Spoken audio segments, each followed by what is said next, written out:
Hi, I'm Linwood Fields, your green instructor. Welcome to our first lecture in DC circuit analysis. We're going to look at notation and how to convert units from one unit to another using dimensional analysis. This should be a review. The objectives: know how to write numbers using scientific notation, know how to write numbers using engineering notation, know the common metric system prefixes, know how to use dimensional analysis to convert a measurement from one unit to another unit.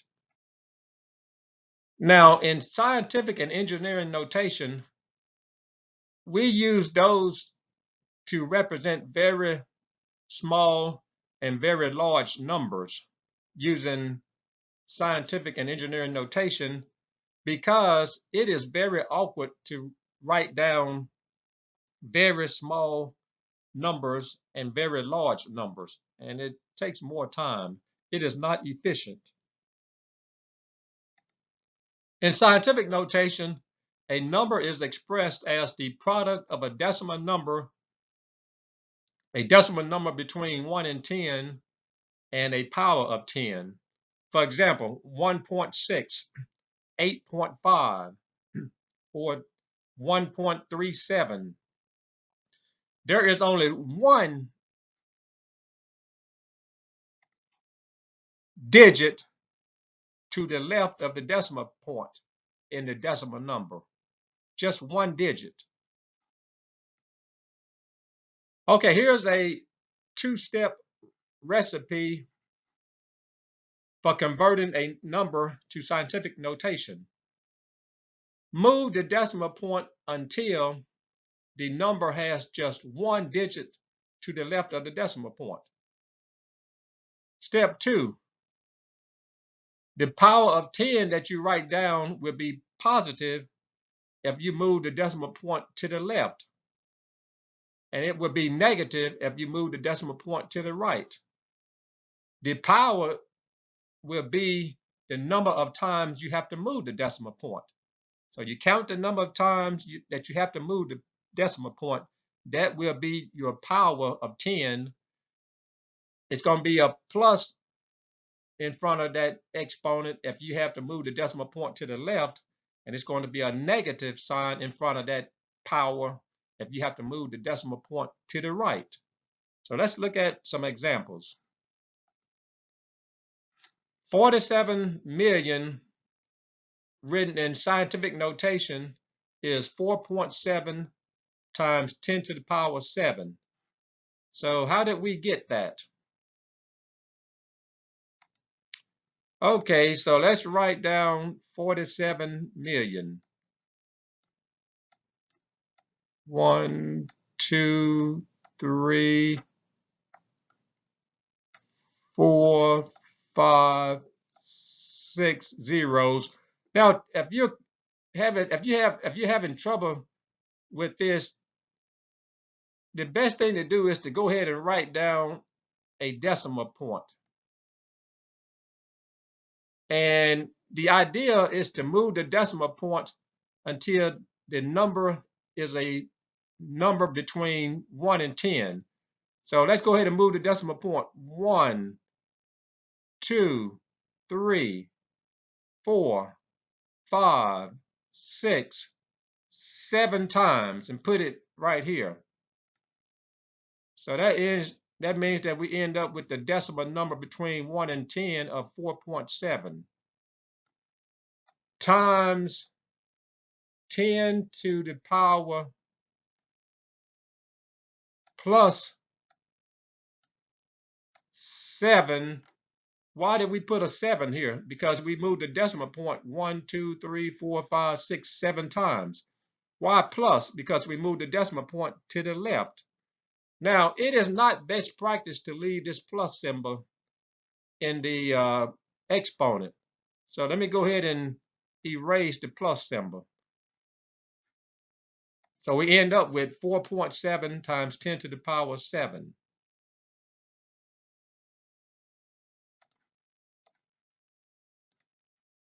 Let's go to the next example. Write 0.000027 in scientific notation.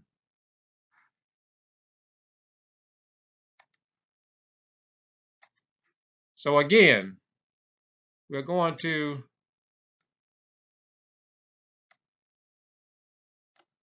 write down the number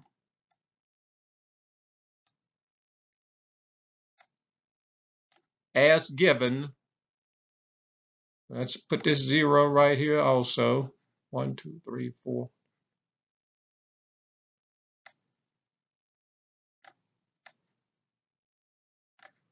Okay, so this time we're going to have to remember we got to write the number as a decimal number between 1 and 10. So to do that, this time we move the decimal point to the right. How many times?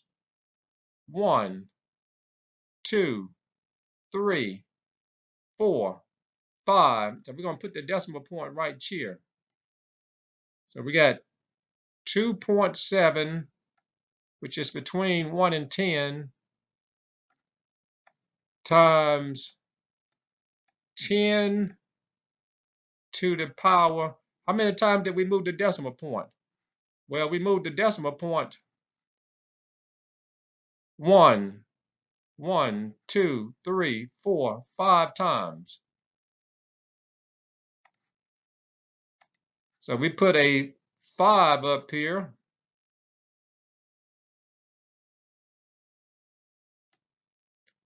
And the fact that we moved the decimal point to the right, and upon the procedure step number 2, since we moved the decimal point to the right, we put a negative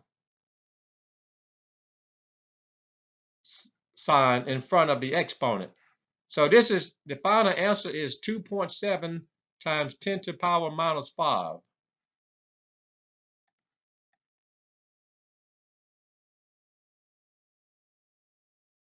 And again, as I mentioned previously, the reason that we want to write the numbers down in scientific notation because writing this number down takes up more space than writing this number down. So it's easier to write this number down than that number. And example 3, let's convert 0.605 to scientific notation.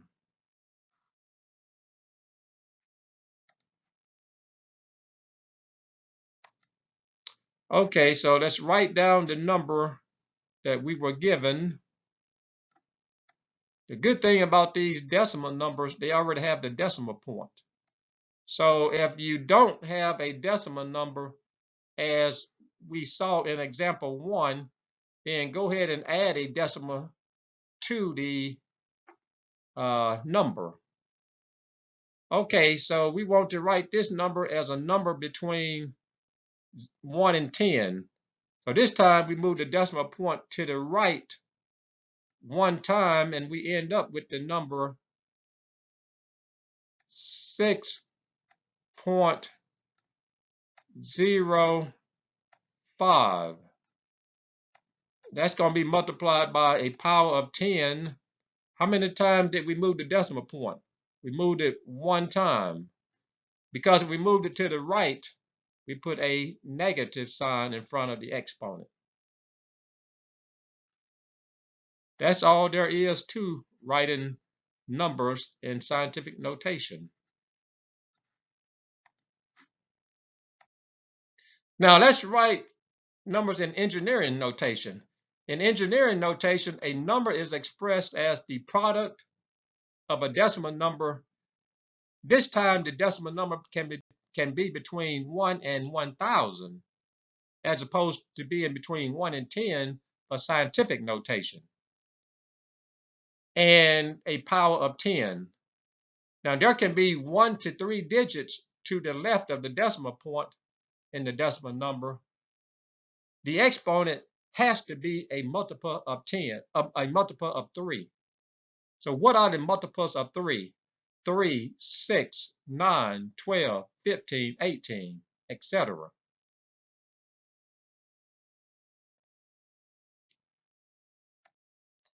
Okay, here's the two-step recipe for converting a number to engineering notation. Step 1, move the decimal point until the exponent is a multiple of 3.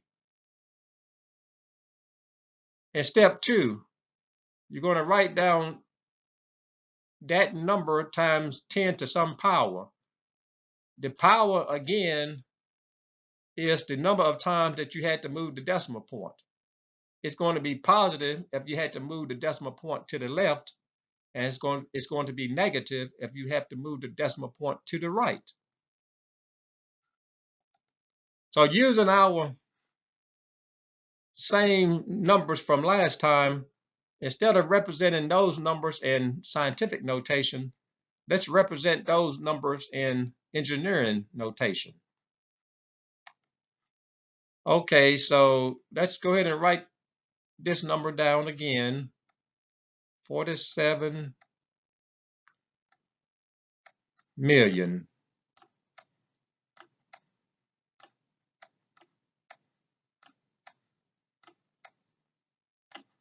Okay, since we don't have a decimal point in the number, let's go ahead and put one in the number.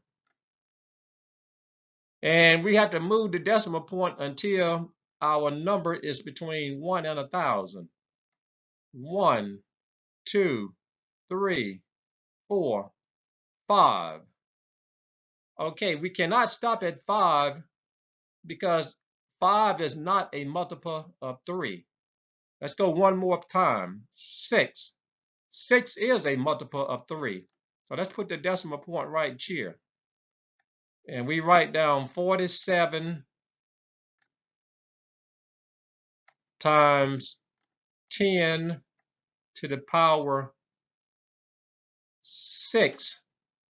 It's a plus 6.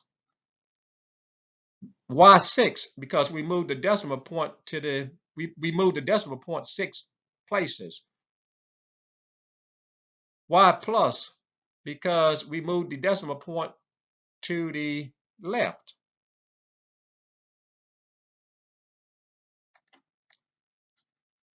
So let's go to example 2.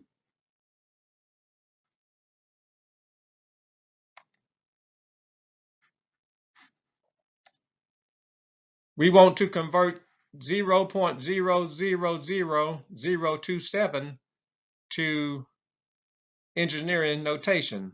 So let's go ahead and write the number down that we're given. 1, 2, 3, 4 zeros, and 27. So we got to write the number as a number between 1 and 1,000. So let's go ahead and move the decimal point. 1, 2, 3, 4, 5. We cannot stop at 5 because 5 is not a multiple of 3. So we got to go one more time like we did in the last example. 6. Put the decimal point right here. So that's going to be 27 for the decimal part times 10 to the power 6, because we moved the decimal point 6 times, but because we moved the decimal point to the right, we have to put a minus sign in front of the exponent. Okay, let's go to the last example. 0.605. So let's go ahead and write the number down.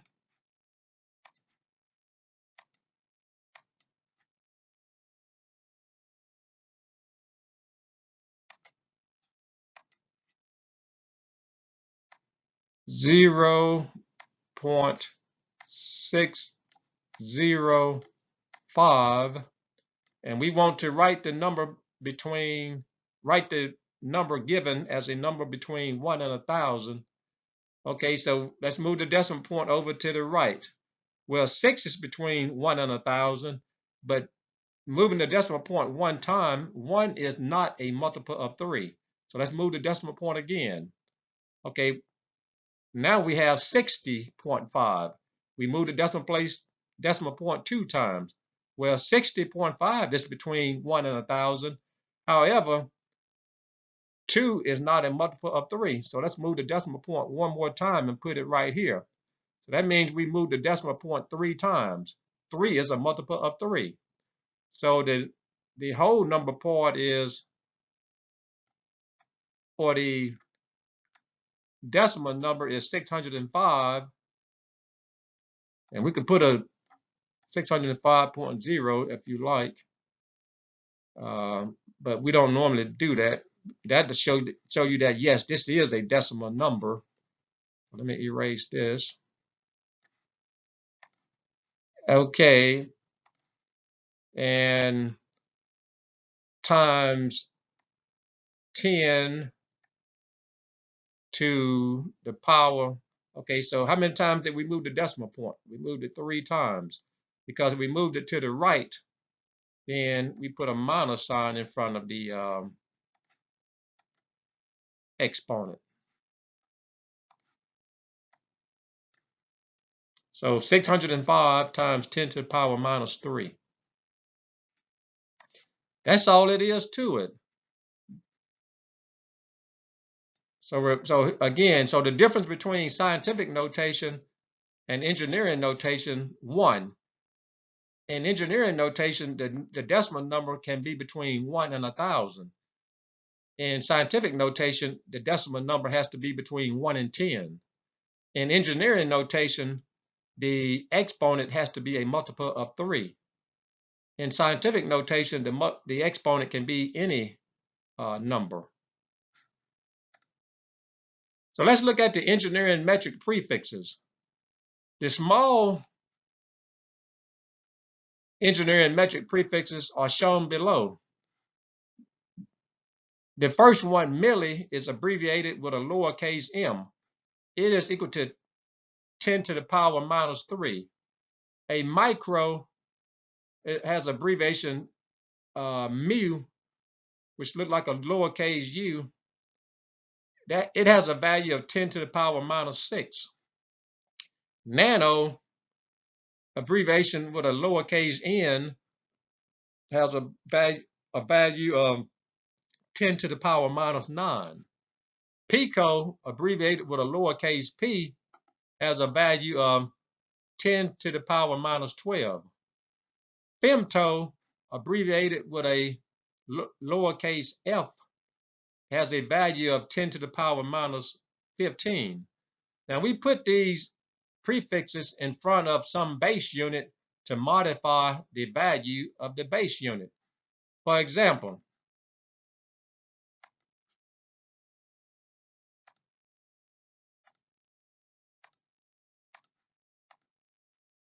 if I had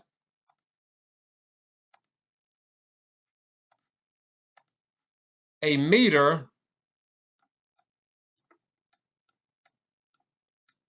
that's understood to be 1 meter. But if I put milli as a prefix in front of meter and get a millimeter is equal to 10 to the power minus 3, means 0 with a decimal point, and then we write down 2 zeros and then a 1, 1, 2, 3, minus 3, so that's that 3 places. So a millimeter is 0.001 meters. So all of these are small engineering prefixes. So when we put one of these prefixes in front of a base unit, we get an amount that's less than 1. So 0.001 meters is smaller than 1 meter.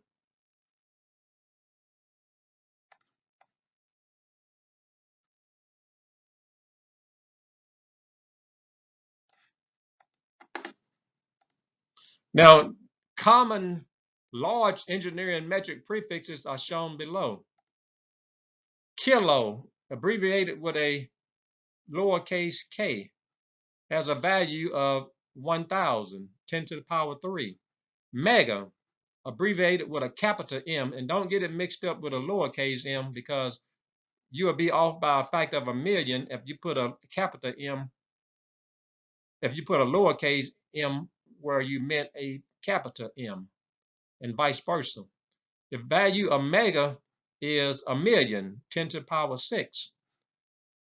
Giga, abbreviated with a capital G, has a value of 1,000,000,000, 10 to the power 9. And tera, abbreviated with a capital T, has a value of 10 to the power 12. So when we add one of these larger engineering metric prefixes to a base unit, we get a base unit that's much larger. For example,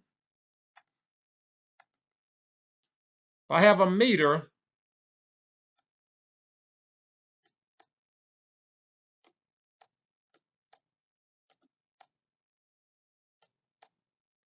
and I put a kilo prefix in front of it.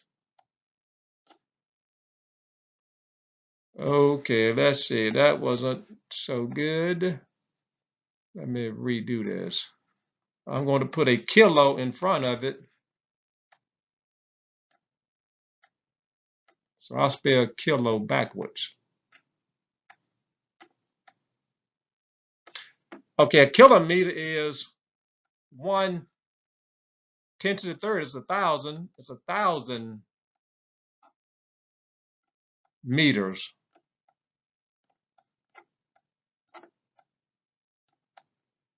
So we end up with more.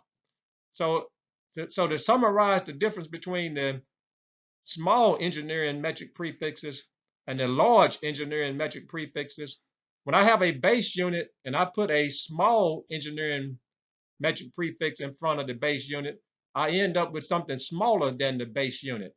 When I put one of these large engineering metric prefixes in front of it, I end up with more of the base unit. So I end up with more of them as opposed to less of one of them.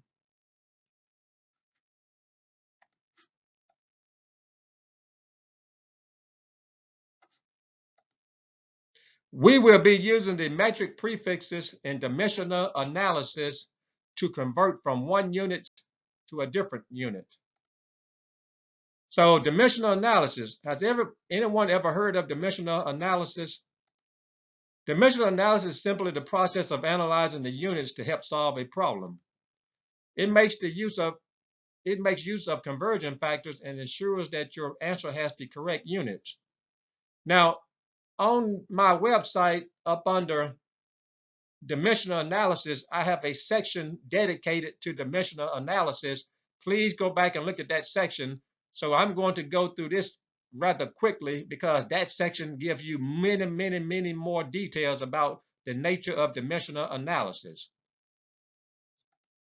So it makes use of metric prefixes to create conversion factors.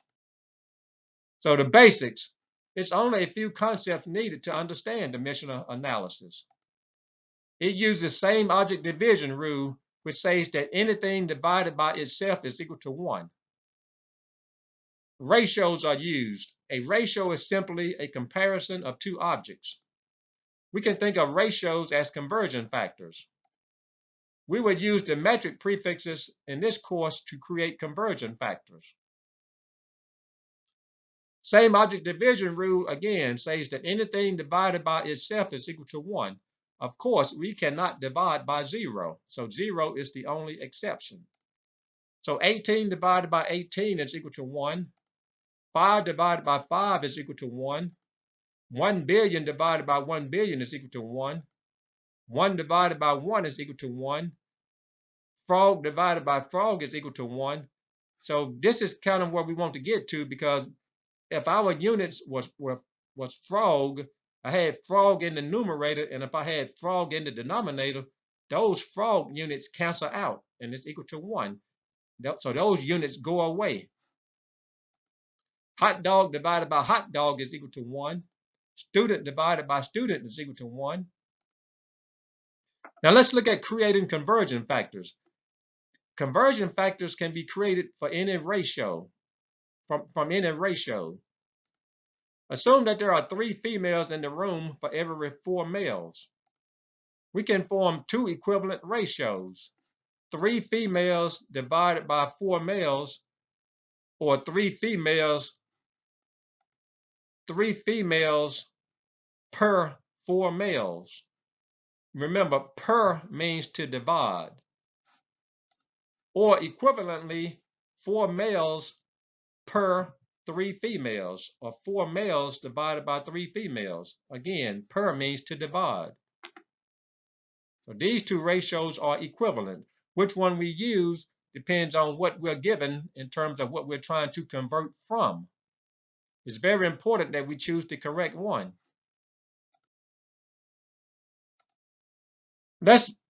We know that there are 1,000 meters in 1 kilometer. We can form 2 equivalent ratios or conversion factors. Now, I'm using ratios and conversion factors interchangeably, but a ratio is usually written down without the units. A conversion factor is a ratio, but we include the units with the ratio. Okay, so we can write down 1 kilometer per 1,000 meters, and that all comes from this statement here. And equivalently, we can put the 1,000 meters in the numerator and have 1,000 meters per kilometer. These 2 are equivalent. 1 times 10 to the minus 6 volts is equal to 1 microvolt. Right now, you don't know what volts are. That's not important that you know what it is. The fact is that we're going to use what we're given here to make a conversion factor. So we can form 2 equivalent conversion factors. 10 to the minus 6 volts per 1 microvolt, or equivalently 1 microvolt per 10 to the minus 6 volts. Now, the recipe for dimensional analysis is, number 1, you form an appropriate conversion factor if you're not given a conversion factor. If you're given a conversion factor, then you can go to step number, well, you form a conversion factor, step number 1. And then you multiply the conversion factor by the unit or the number that you're given. So in my dimensional analysis lecture on my website, I combined steps 1 and 2 into just one step. So again, in step 2, you multiply what you are given by the conversion factor.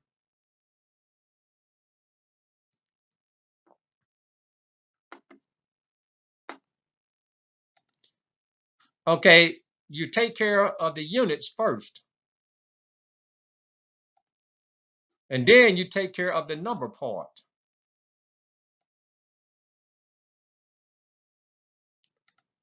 Okay, let's work a problem. Let's assume that my car gets 35 miles for each gallon of gas. How many gallons will you use if you went 140 miles?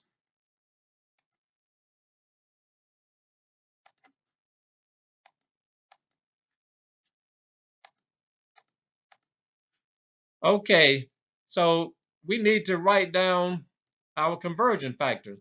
The key here is we get 35 miles for each 1 gallon of gas.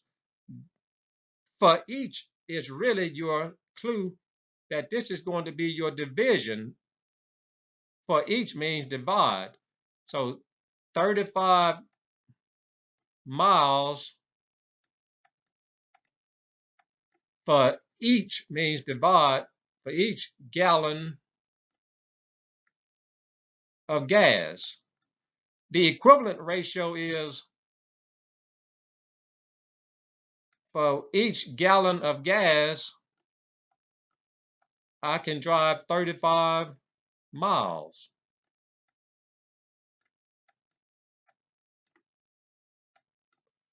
Okay, so we're going to write down what we are given.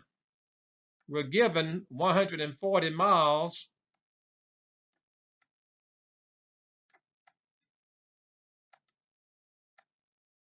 Okay, I think I've moved to step number 2 because step number 1, we see that step number 1 is form an appropriate conversion factor. That's what we did here. We formed the 2 conversion factors. And then in step 2, we multiply the conversion factor by the number unit combination that we're converting. So we're converting 140 miles because we're given that we will drive 140 miles. So we're trying to convert from 140 miles to gallons of gas. So we write down what we're given, 140 miles. So up under step 2, it says to take care of the units part first. So we have to make a decision which one of these conversion factors we use. So let's go ahead and write 140 miles as a fraction with a denominator of 1 to make it clearer in terms of choosing the correct conversion factor. So we're going to write 140 miles as a fraction with a denominator of 1. So let me do it up here. 140 miles with a denominator of 1.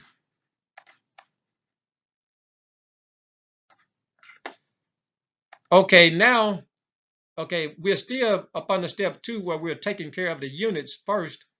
So let's go ahead and choose a conversion factor. Now I'm going to choose the wrong conversion factor. I'm going to choose the first one here, 35 miles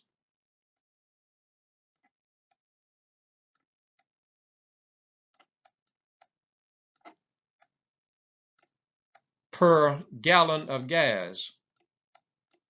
Okay, so we immediately see that we made a boo-boo because we have miles twice as a numerator. A mile times a mile is a mile squared. We do not get the right answer in the units. So we end up, in our answer, we get a mile squared divided by a gallon. Our answer should come out in just gallons, not miles squared per gallon. So we see that we made a boo-boo because nothing here can cancel out. Nothing can cancel out. That means we cannot use same object division. So we realize we made a boo-boo. That's the wrong conversion factor. We have to choose the other one. So let's use 1 gallon per 35 miles.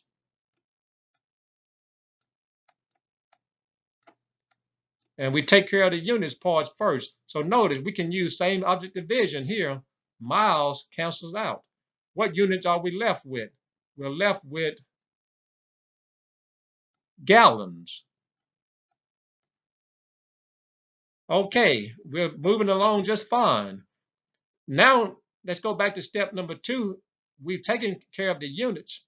Now we're going to take care of the number part. Well,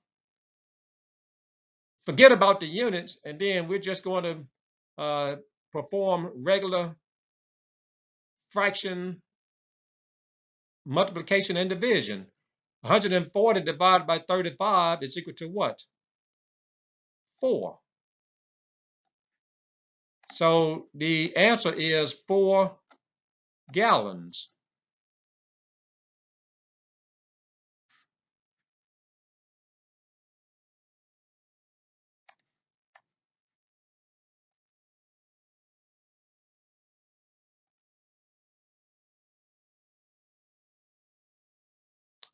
Okay, so let's work another example. This time we have 1 kilowatt is equal to 1,000 watts. How many kilowatts are there in 2,500 watts? Okay, so step number 1 says form an appropriate conversion factor. Okay, so 1 kilowatt,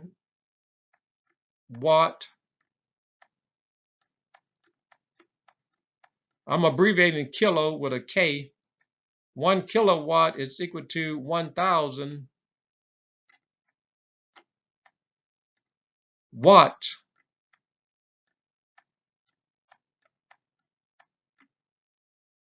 And the equivalent conversion factor is 1,000 watts is equal to 1 kilowatt.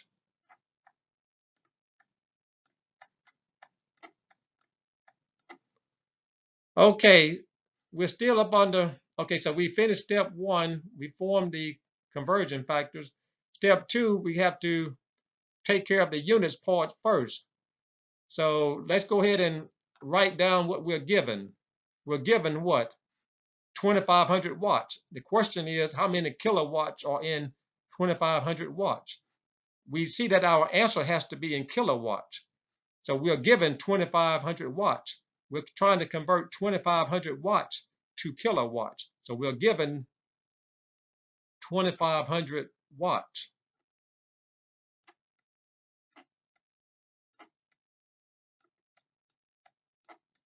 I'm just intentionally leaving off the S here, here, and here.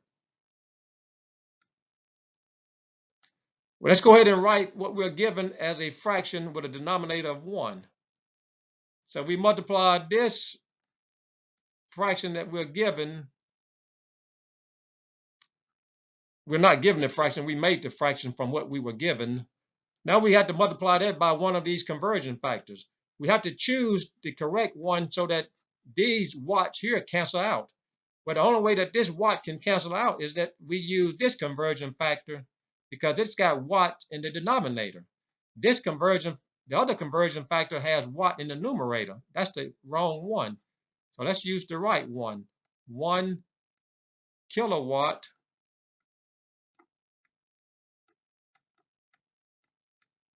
is equal to 1,000 watts.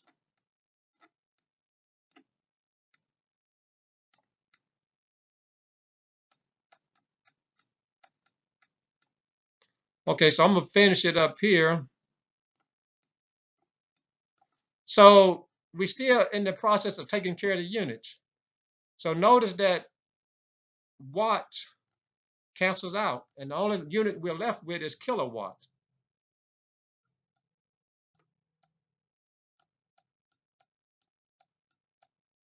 Okay, so we're finished. We've taken care of the units part. Now, let's go to step 2 again and take care of the number part. In taking care of the number part, we forget about the units. So what's left for the number? 2,500 divided by 1,000. Well, dividing by 1,000 just means to move the decimal place to the left 3 times. 1, 2, 3. So we end up with 2.5 kilowatts. And that's it. So you can see how using dimensional analysis, we don't have to worry about whether we multiply or divide. The number part pretty much takes care of itself using dimensional analysis. And that's one of the beautiful things about dimensional analysis. Okay, so let me erase this. And there's one more example. And I'm going to leave that example to you to work as an exercise.